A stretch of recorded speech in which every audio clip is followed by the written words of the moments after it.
Hello, I'm Josh Duncan with SCB News, bringing you this edition of Financial Freedom. The purpose of Financial Freedom is to provide tips to help you achieve financial freedom for personal significance. Estate planning is a foundational component to financial planning and should at least be considered by most adults. However, discussing death and last wishes can create emotions in us we would rather avoid. Estate planning is about more than determining who will get your property. It includes how assets will be accumulated, preserved, and dispersed both during life and after. Additionally, determining how dependents will be cared for is included. In this short video, I'll give you an overview of 4 major areas of estate planning.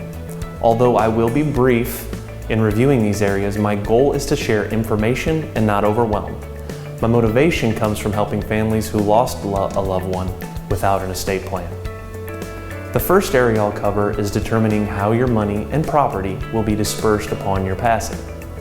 2 ways this can be handled are by listing beneficiaries on your accounts and holding property in joint with rights of survivorship. However, other property will have to be listed in a will or trust to ensure it's dispersed per your wishes. A will is a document that directs the disposition of your property at the time of death. To be effective, a will must be executed according to state law. The key here is that a will does not go into effect until death. Property covered by the will is still subject to the probate process.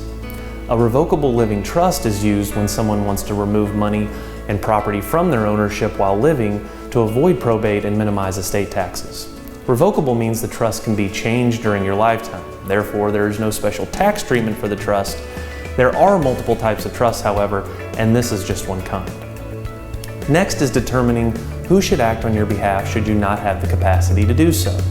The document that gives this legal authority is a power of attorney. Many people create this document to go into effect if they enter a state where they cannot handle their own affairs. The person acting on your behalf can be given authority of all your affairs or only specific transactions.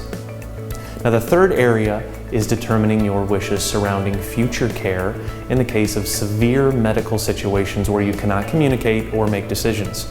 This is handled in an advance directive, where you give authority to a proxy to make decisions on your behalf. The proxy is typically a spouse, family member, or friend. The advance directive can also state specific wishes of life support, burial, or cremation, and organ donation. The final area to consider is the care for your dependents. This is typically for children who will need a guardian until they are able to take care of themselves. You can name the guardians of your choice. Additionally, you can determine when any inherited assets will be distributed to them.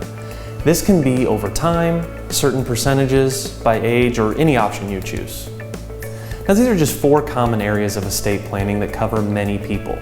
If you have not made time to review these areas of your life, please do so. A friend of mine who owns a funeral home helped mold my thinking about estate planning.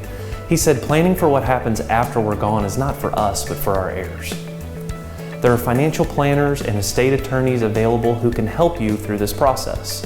They should take the time to learn about your situation and plans before implementing any strategies. No 2 families are the same.